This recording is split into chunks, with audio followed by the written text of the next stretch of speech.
Boa noite, queridos. Nos alegramos em poder recebê-los mais uma vez como Primeira Igreja Presbiteriana de Tampa Bay. Hoje, dia 17 de abril de 2016, onde mais uma vez nos encontramos para cultuar o nosso Deus.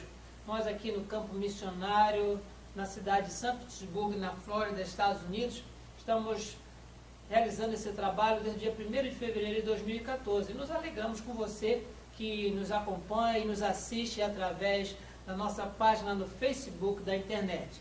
Como temos feito durante todos os nossos cultos, hoje vamos refletir sobre mais um encontro do Senhor com algum personagem bíblico. Dessa vez retornaremos a Jacó, porque desse segundo encontro que ele teve com o Senhor, nós não apenas crescemos no conhecimento de Deus, e também na graça recebida, como também podemos refletir sobre o que esse encontro de Jacó reflete também na nossa vida. Refletimos na história de Jacó. E agora, o que essa história reflete na nossa vida. Por isso eu convido a você para que abra a sua Bíblia e acompanhe a leitura da Palavra de Deus, conforme se encontra no livro do Gênesis, no capítulo 32. Estaremos lendo do verso 22 até o 32. Livro do Gênesis, capítulo 32, dos versos 22 a 32. O título do texto fala a respeito de que Jacó luta com Deus e transpõe o val de Jaboque. E diz assim a palavra de Deus: levantou-se naquela mesma noite, tomou suas 2 mulheres, suas 2 servas e os seus 11 filhos e transpôs o val de Jaboque. Tomou-os e fez-los passar o ribeiro, fez passar tudo o que lhe pertencia, ficando ele só. E lutava ele com o homem até o romper do dia. Vendo este que não podia com ele, tocou-lhe na articulação da coxa. Deslocou-se a junta da coxa de Jacó na luta com o homem. Disse este: deixa-me ir, porque já rompeu o dia. Respondeu-lhe Jacó: não te deixarei ir, se não me abençoares. Perguntou-lhe, pois, como te chamas? Ele respondeu: Jacó. Então disse: já não te chamarás Jacó, e sim Israel, pois como príncipe lutaste com Deus e com os homens e prevaleceste. Tornou Jacó, dizendo: rogo-te, como te chamas? Ele respondeu: por que me perguntas pelo meu nome? E o abençoou. Ali, aquele lugar chamou-se Jacó Peniel, pois disse: vi Deus face a face, e a minha vida foi salva. Nasceu-lhe o sol quando ele atravessava Peniel, e manquejava de uma coxa. Por isso, os filhos de Israel não comem até o dia de hoje o nervo do quadril na articulação da coxa, porque o homem tocou a articulação da coxa de Jacó no nervo do quadril. Queridos, nós tivemos a oportunidade de ler e aprender um pouco da palavra de Deus no último domingo a respeito de Jacó, dos seus antecedentes, de como o seu nome significava suplantador. Ele era uma pessoa trapaceira, era uma pessoa ardilosa, ele maquinava sempre algo para tirar vantagem de outras pessoas, agiu assim com seu próprio irmão. Por conselho da sua mãe, ele também enganou seu pai, e mais à frente ele enganou também ao seu sogro. Ele era uma pessoa que tinha uma mentalidade muito diferente, uma pessoa que não dá para confiar naquilo que ela fala, naquilo que ela faz, porque é uma pessoa ardilosa, ela tinha uma astúcia. A pessoa de Jacó tinha essa astúcia de fazer com que as pessoas fossem logradas. Mas nós observamos aqui que ele, ainda como alvo da promessa de Deus feita a Abraão, passada para Isaac e confirmada na própria vida de Jacó, como nós vimos no domingo passado, isso faz com que o Senhor onisciente, do jeito que é, um dos seus atributos é saber de todas as coisas, Deus não atentasse para isso, mas confirmasse nele, em Jacó, a sua promessa de fazer dele uma grande nação, uma nação numerosa, onde não se podia contar as pessoas que fizessem parte dessa descendência natural, descendência ordinária, mas cabe também ao Senhor, como nós vemos nesse texto, e vamos refletir sobre aquilo que nos instrui nessa noite, cabe ao Senhor fazer as mudanças necessárias na vida daquele que era completamente errado, para ser uma pessoa agora temente a Deus, digna, inclusive, de ser citada como exemplo, depois de encontrar-se com o Senhor. Falamos isso porque nenhum de nós, antes de encontrar com o Senhor, teríamos qualquer condição de sermos aceitos por Deus, primeiramente, e até mesmo aceitos pelas outras pessoas, porque nós somos difíceis. Nós sequer podemos confiar em nós mesmos, porque sabemos que muitas vezes nós nos empenhamos em fazer alguma coisa e nós não fazemos. E por outras vezes nós nos empenhamos em não fazer determinada coisa que ofende a Deus e nós nos vemos cometendo esse tipo de deslize. O próprio apóstolo Paulo, ele fala disso a respeito de si mesmo. Na primeira epístola aos Coríntios, no capítulo 12, nós vemos como isso foi, segunda epístola de Paulo aos Coríntios, no capítulo 12, isso nós vemos que foi algo muito pesado para ele. Mas ele ainda dava graças a Deus por Cristo Jesus, que tira o peso de morte de sobre os seus ombros. Queridos, esse texto, ele foi registrado depois de um processo longo. Logo depois que Jacó ele sai da casa de seu sogro Labão, levando as suas mulheres, os seus filhos, os seus rebanhos, os seus servos, a sua riqueza, ele vai se encontrar com o seu irmão Esaú. Aquele irmão que ele tinha enganado, aquele irmão que ele tinha fugido da presença, porque sabia que se ficasse ali, um mal bem grave lhe iria acontecer. Agora Jacó vai ao encontro do seu irmão. Mas os mensageiros que ele manda à frente para falar com seu irmão, voltam dizendo, olha, tudo bem que você vai encontrar o seu irmão, mas o seu irmão está vindo ao seu encontro e está trazendo 400 homens com ele. Jacó tremeu. O medo se apoderou da sua vida e ele estabeleceu, mais uma vez, uma forma suasória, dentro da sua opinião, de aplacar a ira do seu irmão. Dividiu o seu rebanho em partes, a sua família em partes, e foi mandando na direção do seu irmão. E cada vez que um desses grupos chegasse, Esaú perguntava, de onde você vem e de quem pertence tudo isso? As pessoas que estivessem conduzindo o rebanho ou o grupo diziam, isso pertence a Jacó, seu irmão, e ele está mandando para você como presente, ele está vindo aí. O outro grupo falou a mesma coisa, o terceiro e o quarto. Agora, Esaú está se aproximando de Jacó, e ali o próprio Jacó, vendo seu irmão vir de longe, se prostra 7 vezes diante dele e diz para ele, olha, tudo isso que eu tenho, eu estou enviando para você para ver se isso, como presente, aplaca, porque eu tenho sido desleal com você. E nós observamos, dentro da dinâmica da leitura, que Esaú, ele se reconcilia com seu irmão, não lhe causa o dano que no seu coração havia proposto realizar, mas tudo isso daí ainda é a consequência ou o ato seguinte deste encontro do Senhor com Jacó. Foi um encontro bastante tumultuado, porque dos outros encontros que nós já tivemos a oportunidade de refletir, de Adão, de Caim, de Noé, de Abraão, nós observamos aqui que esse encontro foi um encontro de conflito, foi um encontro de luta.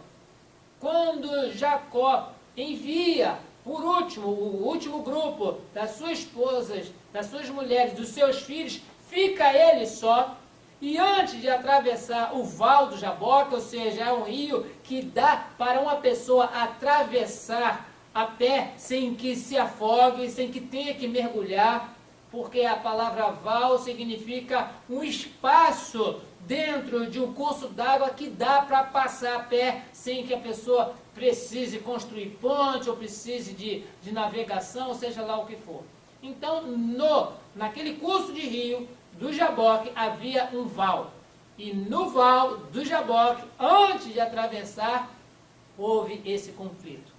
O texto inicia falando a respeito de que era um homem que lutava com Jacó. E é uma luta demorada, não foi uma luta dos 20 minutos, não foi uma luta dos 30 minutos, foi uma luta que se estendeu até quando o sol estava se pondo. E mesmo sendo inicialmente o texto de Moisés registrando que era um homem, no diálogo nós observamos que este homem, ele se identifica como o próprio Senhor. Era um homem porque tinha aparência de homem, tinha mãos de homem, tinha pés de homem. Era uma pessoa que podia repelir o ataque. E estava fazendo isso, e quando, ainda por solicitação, dizia: deixa que eu vá embora porque já está tarde, ele escuta de Jacó a seguinte informação: eu não te deixarei ir enquanto não me abençoares. Brigando por uma bênção, brigando para que a bênção dessa pessoa aqui, estranha, sem nome, sem saber de onde veio, mas era nitidamente no coração de Jacó alguém que poderia abençoá-lo, e ele brigava por essa bênção. Sim, queridos, o Senhor, primeiramente, ele se encontra com Jacó antes de ele encontrar o seu irmão. É a primeira reflexão que nós temos desse texto. Se encontra antes, porque nenhuma reconciliação ela é genuína se nós não nos encontrarmos primeiramente com o Senhor. Eu tenho uma desavença com o meu próximo, eu tenho uma desavença com uma pessoa a quem eu ofendi, essa reconciliação ela não será genuína, não será sincera, se eu primeiro não me encontrar com o Senhor. Se eu não primeiro disser para o Senhor: Senhor, eu preciso que tu me abençoes, porque eu vou encontrar a pessoa a quem eu ofendi, e eu preciso ter paz no coração, eu preciso ter palavras de sabedoria para poder falar com essa pessoa. Deus se encontra com Jacó antes dele encontrar com seu irmão, e essa era uma parte da bênção que Jacó estava pedindo. Até então, nós observamos que era somente uma bênção, digamos, não definida. Não te deixarei ir enquanto não me abençoares. E a gente pode perguntar, qual é o tipo de bênção que Jacó está pedindo? A bênção incutida neste pedido está, primeiramente, nós nos encontrarmos com Deus, nós sabermos que Deus pode nos abençoar e pode fazer com que nós tenhamos o nosso coração voltado para a reconciliação com aqueles a quem nós ofendemos. No transcurso da nossa vida, nós temos tido oportunidade de ver pessoas que nos ofendem, mas dificilmente nós vamos lembrar pessoas que nós ofendemos.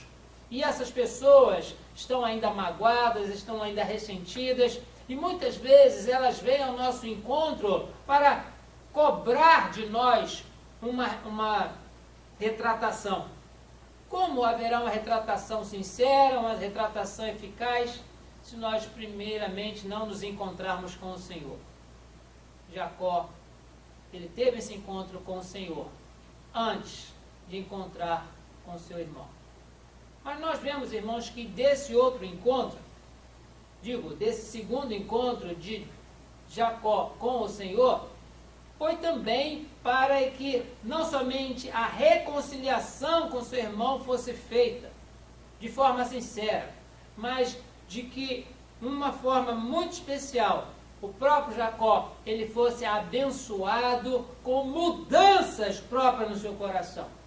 Vamos observar que Deus, que ele tem como um de seus atributos a onisciência, ele já sabia quem era Jacó, vimos isso no domingo passado. sabia o que Jacó tinha feito, o que ele tinha deixado de fazer. Falamos sobre tudo isso no nosso último encontro, na nossa última reflexão. Mas é o Senhor que chega para Jacó, mesmo com essa sua visão de caráter tão distorcida, mas vai até ele. E por que a luta? Porque havia ali a necessidade de Jacó ter essa bênção antes de encontrar o seu irmão. E outra coisa, o próprio Deus onisciente, ele se encontra agora com Jacó sozinho de novo. Sozinho. Lembremos que Jacó enviou os seus funcionários, os seus servos, junto com o seu gado, primeiro. Depois mandou as suas mulheres e os seus filhos. E diz no texto, ficando ele só. Estava ali somente Jacó, lutando com o homem. E não somente o Deus onisciente encontrando-se com Jacó somente, ainda pergunta, qual é o teu nome? E alguém dirá, que Deus onisciente é esse que pergunta qual é o nome de uma pessoa? Na realidade, não foi uma pergunta retórica, era uma pergunta de confrontação, porque a resposta que foi ouvida, essa pergunta, qual é o teu nome, foi uma resposta sincera, como se o patriarca dissesse, o meu nome é suplantador, o meu nome é enganador, o meu nome é aquele que trapaceia, porque foi essa a resposta que foi dada.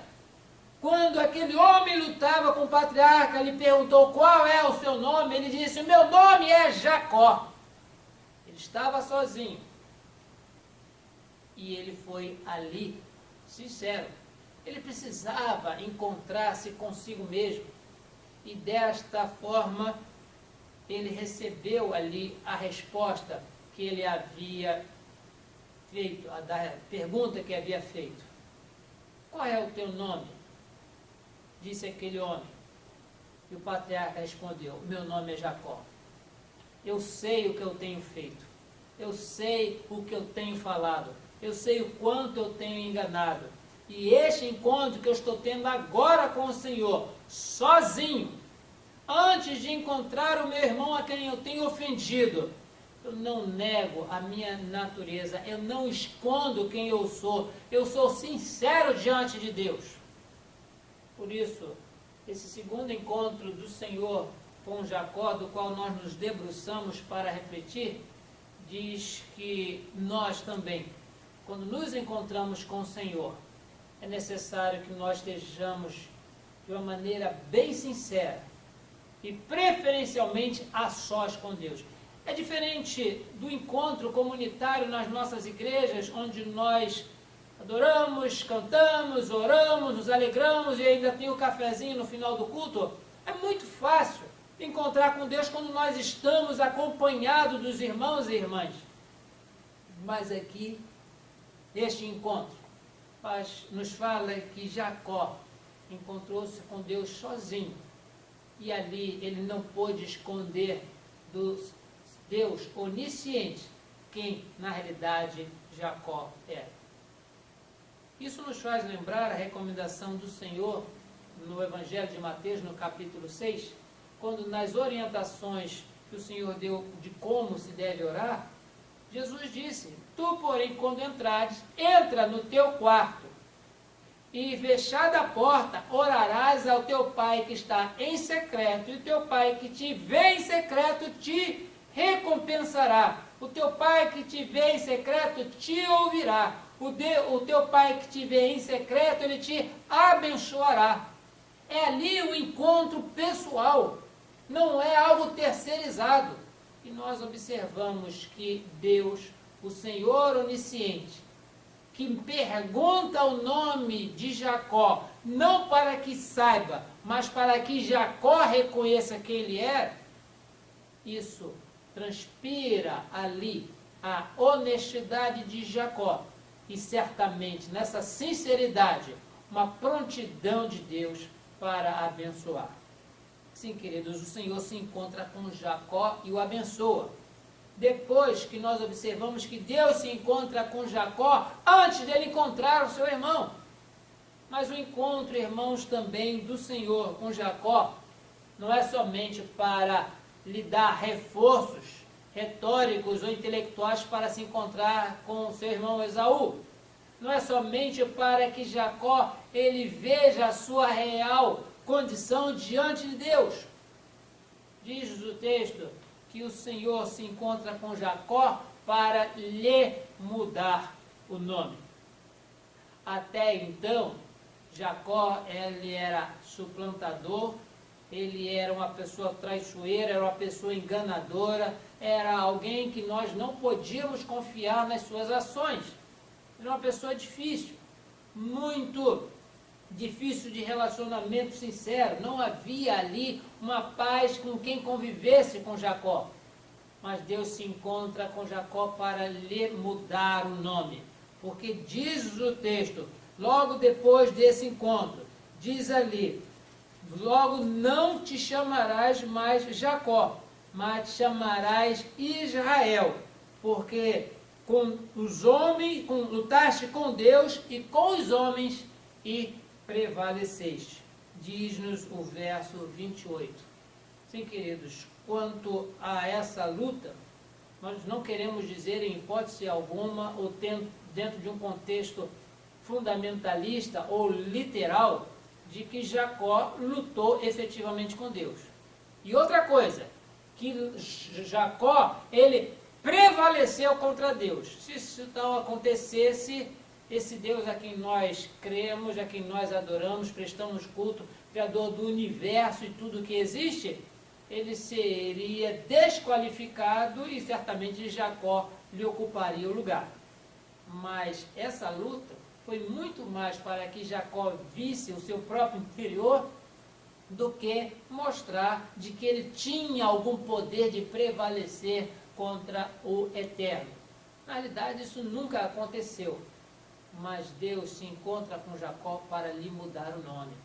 Agora, ele é uma pessoa que luta contra Deus, luta com Deus, luta com os homens e prevalece, porque Deus agora o abençoa. Todas as coisas que nós podemos observar da vida de Jacó daqui para frente, nós só veremos o quanto Deus o abençoa contra as outras pessoas que se levantam contra ele. Apesar de todas as dificuldades, apesar de todas as turbulências da vida àquela época, nós vemos que o patriarca, ele conduz a sua família, conduz os seus filhos, até que, quando velho, bastante idoso, avançado em dias, ele consegue ver a José e os filhos de José e abençoa Manassés e Efraim antes de falecer.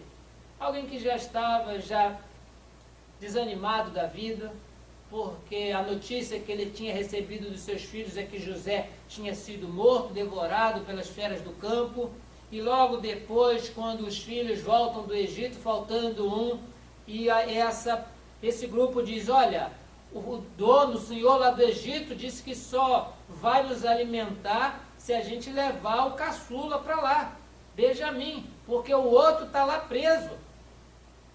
E Jacó, ele, muito triste ainda, dizendo, já perdi um filho, vou perder agora esse. E os seus irmãos disseram, seus filhos disseram para ele, pai, deixa que isso aconteça. Se algum mal acontecer com o nosso irmão, nós nos responsabilizaremos. Sim, queridos, nós vemos que apesar de toda essa angústia, toda essa aflição, toda essa tribulação, nós vemos que isso se transformou em bênção na vida de Jacó. E se antes ele tinha a vida sofrida, uma vida de viver como fugitivo, porque muitos eram os inimigos, mas Deus fez com que ele não apenas fosse abençoado, mas que ele mudasse o seu nome. E antes de fugitivo, de ser enganador, passou a ser aquele que luta com Deus e com os homens e prevalece. Sim, queridos, agora olhando um pouco para nós, nas nossas orações, quando nós nos encontramos com Deus, recomenda-nos esse texto, assim como toda a Bíblia, que nós sejamos sinceros com o Senhor, que nós peçamos a Ele que nos abençoe, mas não nos abençoe com a prosperidade anunciada por este mundo, uma prosperidade que o próprio Satanás ofereceu ao nosso Salvador, registrado no Evangelho de Mateus, no capítulo 4, o próprio Satanás oferece prosperidade ao Senhor, todos os reinos do mundo me pertencem, e eu te darei se você prostrado me adorar. Queridos, a prosperidade entregue pelo Satanás, pelo inimigo das nossas almas, não é algo que nós peçamos em oração. No nosso encontro com Deus, devemos pedir que sejamos abençoados, mas com a mudança do nosso coração, com a mudança da nossa atitude. E nisso, até que seja possível, conforme aconteceu aqui, que o Senhor nos mude também o nosso nome interior.